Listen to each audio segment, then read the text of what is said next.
Depression से बचने का इलाज क्या है? नंबर एक, सबसे आसान इलाज ये है, जब बहुत डिप्रेशन का शिकार हो जाओ तो ठंडे पानी से वुजू करो और मस्जिद में बैठकर कुरान की तिलावत करो। आपका डिप्रेशन ना खत्म हो तो फिर कहना। नंबर दो, डिप्रेशन के लिए खास एक वजीफा जो मेराज में हजरत इब्राहिम अलैहिस्सलाम ने हुजूर अलैहिस्सलाम को पेश किया था उम्मत मुहम्मदिया के लिए, फरमाया जो 100 मरतबा ला हौला वला कुव्वता इल्ला बिल्लाहिल अलीय्यिल अज़ीम पढ़ेगा अल्लाह उसके सारे गमों को दूर फरमा देगा। मेरे एक अजीज दोस्त बहुत बड़े खतीब हैं, उन्होंने कहा अमीन भाई यार लोग बहुत सता रहे जब से मैं बड़ा मुक़र्रिर बन गया हूं और सुकून नहीं है, तकलीफ बहुत है, क्या करूं? मैंने कहा एक वजीफा देता हूं, पढ़ के देखो। चंद दिन उन्होंने पढ़ा, कहा भाई इसका बहुत जबरदस्त असर है, कोई कितना भी भौंकता है मुझ पे असर ही नहीं पड़ता है। मैंने कहा यही तो बात है, लाहौर शरीफ से जब शैतान भाग जाता है तो लाहौर शरीफ से फिर क्या क्या नहीं भाग सकता, कोई पढ़े तो सही। तो ये दूसरा इलाज डिप्रेशन का। तीसरा इलाज ये है डिप्रेशन का, अच्छे दोस्तों के साथ में, जिंदा दिल दोस्तों, जो वाकई दोस्त हो। चाय पानी पार्टी खाने पीने वाले लफंगों के साथ की बात नहीं कर, बल्कि जो वाकई दोस्ती निभाना जानते हो। और दोस्ती का मतलब क्या? हज़रत अनस कहते हैं कंधे पे रख के दोस्त कहे चल तो चल पड़े, अगर पूछा कि कहां, वो दोस्त नहीं हो सकते। ऐसे दोस्त तो ढूंढे।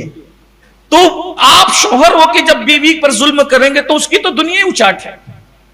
आप बाप होकर के जब औलाद पे जुल्म करेंगे तो उनकी तो दुनिया ही बर्बाद है। आप भाई होकर जब भाइयों की जब वो मिजाज पुरसी नहीं करोगे तो उनकी तो दुनिया ही उचाट है। मां बाप का साथ नहीं दोगे तो उनकी तो दुनिया ही उचाट है। बहुत अच्छी बात एक मुफक्किर ने कही थी कि हथौड़ा जब लकड़ी पे मारा जाता है, हथौड़ा जब लकड़ी पे मारा जाता है तो आवाज कम आती।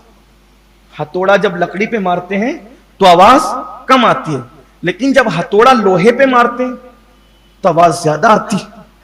तो एक दिन लकड़ी ने लोहे से कहा, ओ लोहे, मैं तो लकड़ी हूं, तू तो लोहा है, मुझ पे हथौड़ा पड़ा तो उतनी आवाज नहीं आई, तुझ पे पड़ा तो तू इतना चिल्लाया कि आवाज ज्यादा आई। तो लोहे ने जवाब दिया, क्या करूं, हथौड़ा तो लोहा है ना, वो लकड़ी की बिरादरी से नहीं है, लकड़ी का अपना नहीं है, तो गैर तो होता ही है जुल्म करने के लिए। लेकिन जब हथौड़ा लोहे पे पड़ा तो लोहे से आवाज इसलिए ज्यादा आई कि अपने ने अपने पे जुल्म किया। जब अपना अपने पे जुल्म करता है तो तकलीफ ज्यादा होती। तो घर का माहौल ये यूट्यूब से हल होने वाला, जलसों से हल होने वाला, या कॉर्नर मीटिंगों से हल होने वाला, या 4-6 तकरीरों से हल होने वाला मसला नहीं है। इसमें हमें अमली तौर पे, बल्कि मैं तो ये कहता हूं अगर हर आदमी सिर्फ अपने इर्द गिर्द के माहौल को संभाल ले, बस कि मैंने प्यार देना है, मोहब्बत देना है, शौहर को बीवी से प्यार करना है, बीवी को शौहर से प्यार करना है। अब यहां पहुंचकर कुछ लोग कहते हैं कि हजरत ऐसा है कि, हालांकि मैं हजरत नहीं हूं लेकिन कह देते हैं लोग, तो उनकी बात नकल कर रहा हूं, हजरत ऐसा होता है सैयद साहब के लोग हमारे साथ बुरा सुलूक करते हैं तो हम क्या करें? मैंने कहा हम रसूलुल्लाह के उम्मती हैं, कौन हमारे साथ क्या करता है हम उसको नहीं देखते, हमारे महबूब ने हमें क्या हुक्म दिया हम उसको देखते। आप अच्छा सुलूक कीजिए। अगर आपकी बीवी टेढ़ी चलती है, आपकी बीवी आपके साथ टेढ़ी चलती है, आप सीधा चलें। क्यों? आका अलैहिस्सलाम फरमाते हैं जो टेढ़ी चलने वाली बीवी के साथ अच्छा सुलूक करेगा, सब्र करेगा, अल्लाह उसे सब्र अय्यूब का सवाब अता फरमाएगा। और औरतें अगर बैठी है तो उनसे गुजारिश है, उनसे भी फरमाया कि शौहर टेढ़ा तिरछा चलता है, जुल्म करता है, और अगर बीवी सब्र करे तो बीवी के लिए हुजूर ने एक औरत का नहीं बल्कि 2 औरतों का नाम लिया। मर्द के लिए तो पैगंबर अय्यूब अलैहिस्सलाम का नाम लिया, लेकिन औरतों के लिए फरमाया जो औरतें अपनी शौहर की तुल्ज मिजाजी पर या तल्ख मिजाजी पर सब्र करे, अल्लाह उसे मरियम और आसिया के सब्र के बराबर सब्र का सवाब अता फरमाएगा। तो ये सब्र हल है इसका। तो घर का माहौल होना चाहिए। अब डिप्रेशन से बचने के लिए क्या करें? चले अल्लाह ना करे किसी की किस्मत ही ऐसी है कि घर वाले सताते हैं, तकलीफ देते हैं, सुकून नहीं है, तो बल्कि ढूंढे क्या, ढूंढने से भी नहीं मिलते, दुआ करे अल्लाह की बारगाह, अल्लाह तेरे दोस्तों से दोस्ती करवा दे, अल्लाह तेरे दोस्तों से दोस्ती करवा दे। और वाकई जो अल्लाह वाले हैं वो दोस्ती निभाते हैं, अब बहुत निभाते हैं, और उनका दोस्ती निभाने का अंदाज बहुत अच्छा है। इस पर मैं तकरीर कर चुका हूं पहले कि अल्लाह के लिए मोहब्बत करने के फायदे क्या है। वो सिर्फ अल्लाह के लिए मोहब्बत करते हैं लोगों से, चाय पानी खाना पार्टी तोहफे तहफ के लिए कोई उनकी मोहब्बत नहीं, उनकी मोहब्बत ले वजिल्लाह होती है, अल्लाह के लिए। तो ऐसे दोस्त तलाश करें। और चौथी बात, 1000 डिप्रेशन के बावजूद मुस्कुराना सीखें। अगर आप देखेंगे तो यह भी सुन्नत है कि हुजूर अकरम सल्लल्लाहु अलैहि वसल्लम को जितना सताया गया, आका अलैहिस्सलाम फरमाते हैं जितना मुझे सताया गया उतना किसी को सताया नहीं गया, मगर देख ले जितना हुजूर मुस्कुराते थे उतना कोई नहीं मुस्कुराया। जिसकी तस्कीन से रोते हुए हंस पड़े उस तबस्सुम की आदत पे लाखों सलाम। तो डिप्रेशन से निकलने का ये अच्छी किताबें पढ़ें, अच्छे लिटरेचर का मुताला करें, अच्छे दोस्तों के साथ रहें, मुस्कुराना सीखें, अच्छी बात करना सीखें। और एक बात, डिप्रेशन से निकलने का सबसे बड़ा तरीका बता दूं, जब सब सो जाए। देखिए आदमी जब अंदर से भरा होता है तो जब तक किसी को कहता नहीं है तो वो अंदर से पकता रहता है, बेचैन रहता है और उसके टेंशन बढ़ता रहता है।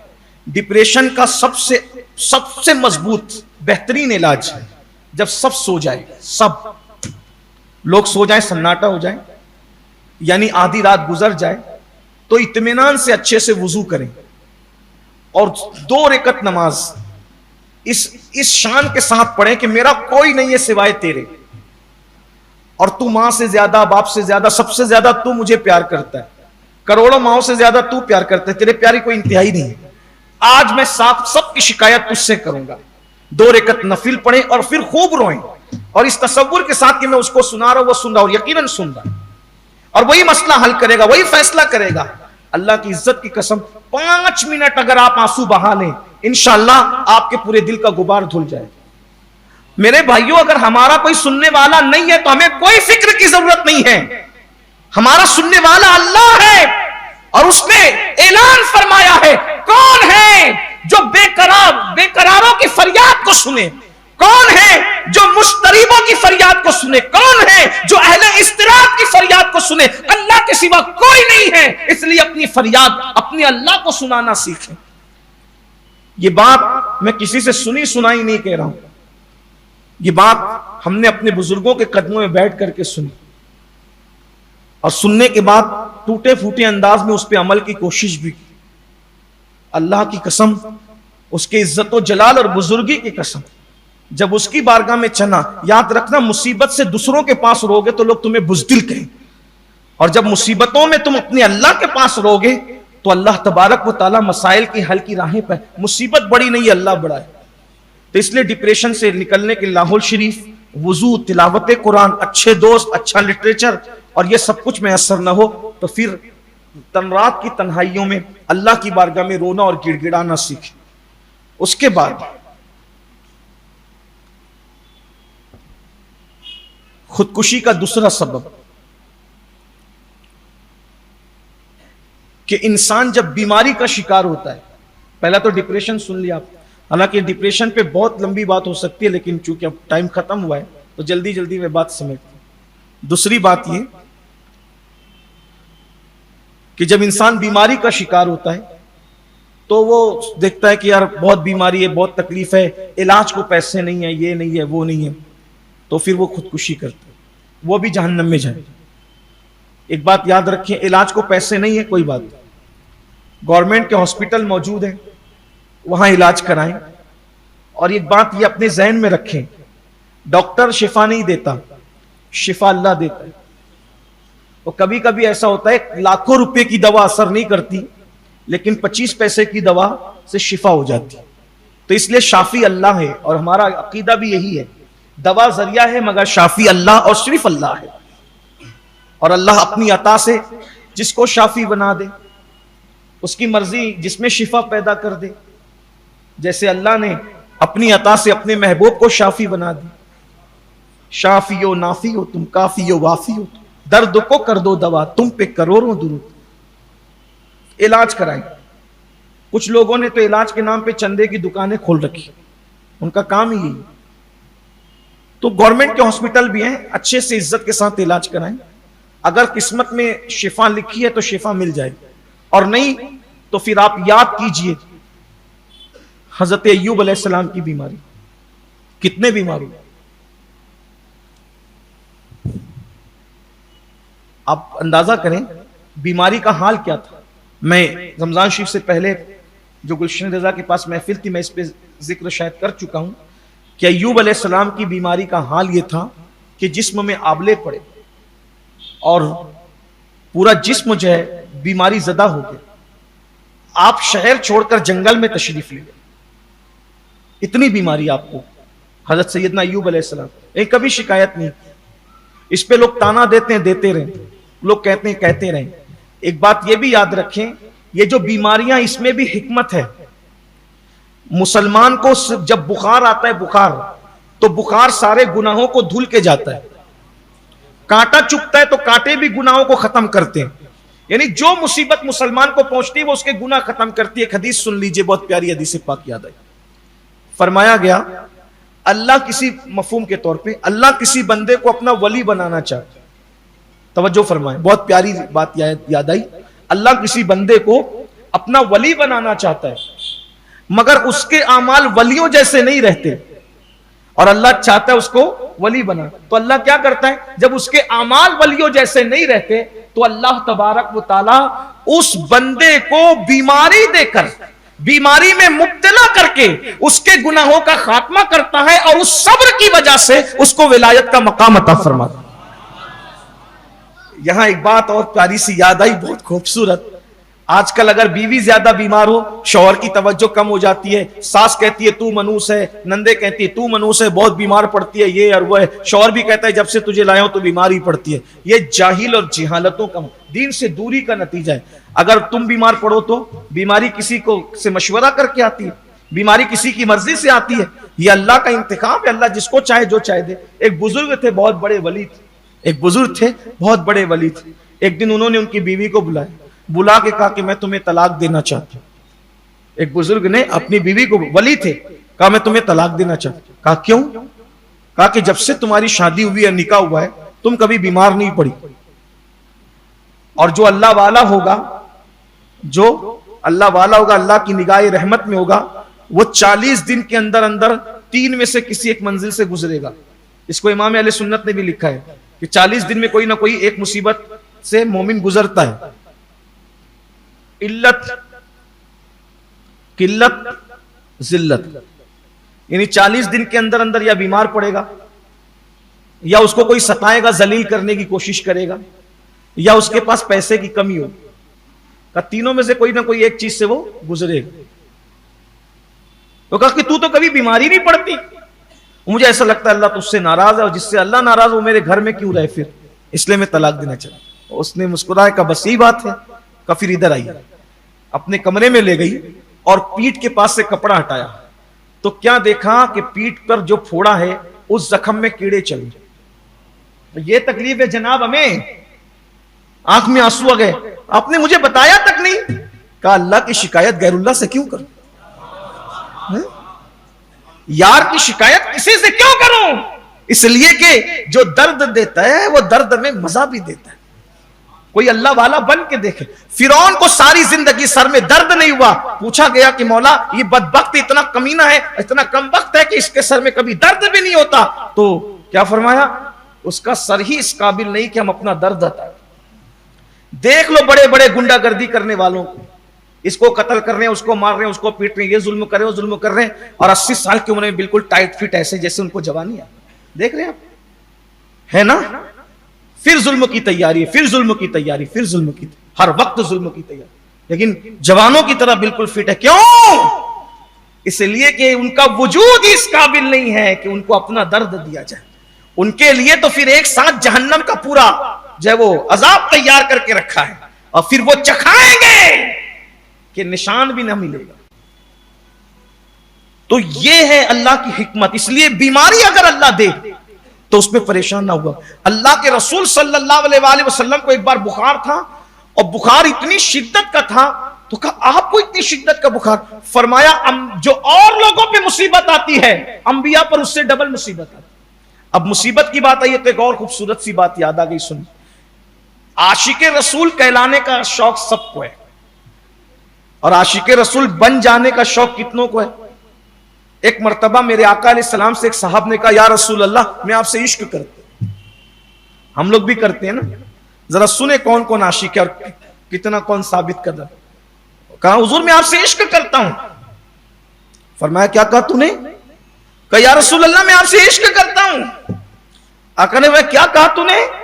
हुजूर मैं आपसे इश्क करता हूं। फरमाया अगर इश्क करता है ना तो फिर मुसीबतों के लिए तैयार हो जा।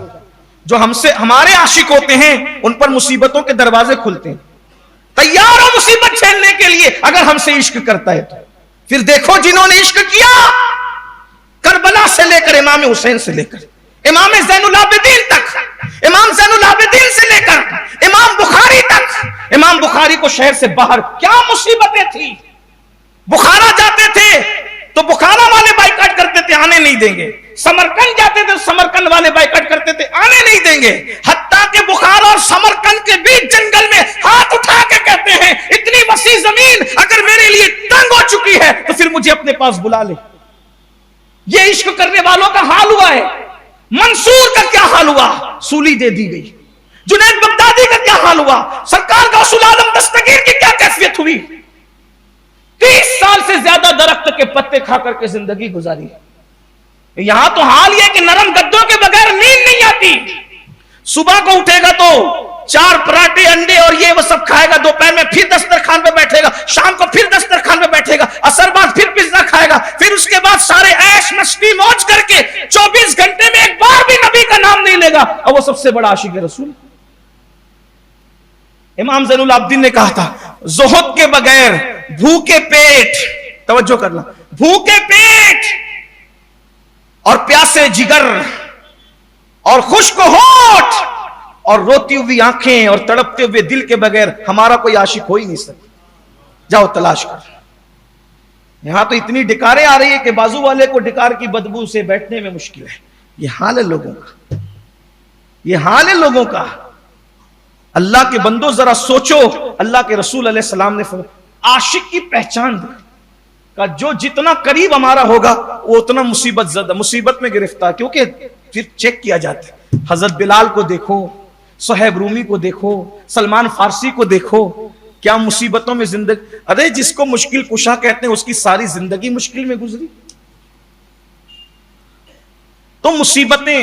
और एक बात आपसे कह दूं, अगर आप थक नहीं गए, अगर आप में हौसला है, तो एक बात और आपसे कह दूं, जब मुसीबतों पे कोई सब्र करता है तो मुसीबतों में सब्र करने वालों को रसूलुल्लाह की जियारत जल्दी नसीब होती है। हुजूर की जियारत खेल तमाशा नहीं है। अल्लाह के रसूल अलैहि सलाम की जियारत टूटे हुए दिलों को होती है। अल्लाह के रसूल अलैहि सलाम की जियारत बेचैन दिलों को होती है, बेकरार दिलों को होती है, मुज़्तरिब दिलों को होती है। जो दिल इस्तिराब से खाली है वो किसी और को देख सकता है, आमिना के लाल को नहीं देख सकता। और वो कैसे जियारत होती है, जरा उसका एक नजारा कर लें। वो जियारत कैसे, एक बुजुर्ग थे, उनका नाम रसूल नुमा था। बुजुर्ग थे, उनका नाम। टूटे हुए दिल उनकी जियारत कर, सब कुछ तो उन्हीं का है, पर दिल की अगर पूछो, ये टूटे हुए दिल ही खास उनकी कमाई। और ये भी कह दूं, जिसे जियारत हो जाए तो फिर वो यार का राज छुपाता है ताकि दोबारा फिर ये रास्ता खुला रहे। हमारे बड़े बड़े बुजुर्गों ने जियारतें की, बच्चों ने पूछा तो भी नहीं बताया, मुरीदों ने पूछा तो भी नहीं बताया, घर वालों ने पूछा तो भी नहीं बताया, इसलिए कि ये खेल नहीं। मेरे भाई, मैं तुम्हारा राज ओपन कर दूं तो दोबारा राज की बात कहोगे? महबूब का राज ओपन कर दिया जाए तो फिर महबूब कैसे खाओ? तो रसूल नुमा थे, और उनकी खुसूसियत ये थी, रसूल नुमा की खुसूसियत ये थी कि जिसको जो आके कहता था कि हज़रत ज़ियारत करा दे सरकार की, तो कुछ ऐसा वजीफा या कुछ ऐसी बात करते थे कि ज़ियारत हो जाती। उनकी बीवी थी और बूढ़ी हो गई, दोनों बूढ़े हो गए। बीवी ने एक दिन कहा कि सबको हुजूर की ज़ियारत कराते हैं, कुछ ना कुछ वजीफा दे के कुछ करके हमें भी कभी करा दो। वो कहा आपके लिए तरीका ये होगा ज़ियारत का कि शादी के दिन जो दुल्हन जोड़ा पहना था वो पहन लो। का उससे क्या होगा? का उससे ज़ियारत होगी। अच्छा, अगर ज़ियारत महबूब के लिए ऐसी होती है तो फिर तो सब करने के लिए तैयार है। भाई सब छोड़ देना, दुनिया छोड़ दें। मैं तो लोगों को कहता हूं मोमिन के लिए मदीने जाने से ज्यादा खुशी मर जाने में होती है। बार बार कहता हूं। क्यों? इसलिए कि मदीने मुनव्वरा जाओ तो गुंबद नजर आता है और मर जाओ तो गुंबद वाला नजर आता है। तो मदीने जाने से ज्यादा मर जाने, जान दे दो वादे दीदार पर, नकद अपना दाम हो ही जाए। तो उन्होंने कहा दुल्हन जोड़ा पहन लो, पहन लिया। वो अपने साले के पास गए, कहा तुम्हारी बहन की उम्र देखो, बुढ़ी हो गई और शौक जरा उसके देखो। कहा क्या? आए तो देखा ये दुल्हन जोड़ा पहन के दुल्हन की तरह सज धज के बैठी थी। इतना डांटा उनके बड़े भाई ने कि बड़ी बीक को काटो तो खून नहीं। बहुत रोई, बहुत रोई। और शौहर से कहा दीदारे रसूल के नाम पे इतना बड़ा मजाक। और रोते रोते आंख लगी तो सरकार का दीदार हुआ। जब दीदार हुआ कहने लगी कराना था तो सीधे सीधे कराते, इतना इस रास्ते से। कहा कि सारी नेमत तुम्हें मयस्सर थी, दिल टूटा कहां तुम्हारा था। और वो तो टूटे हुए दिल वालों के ख्वाब में तशरीफ ला। तो पहले दिल तोड़ने का सामान किया गया,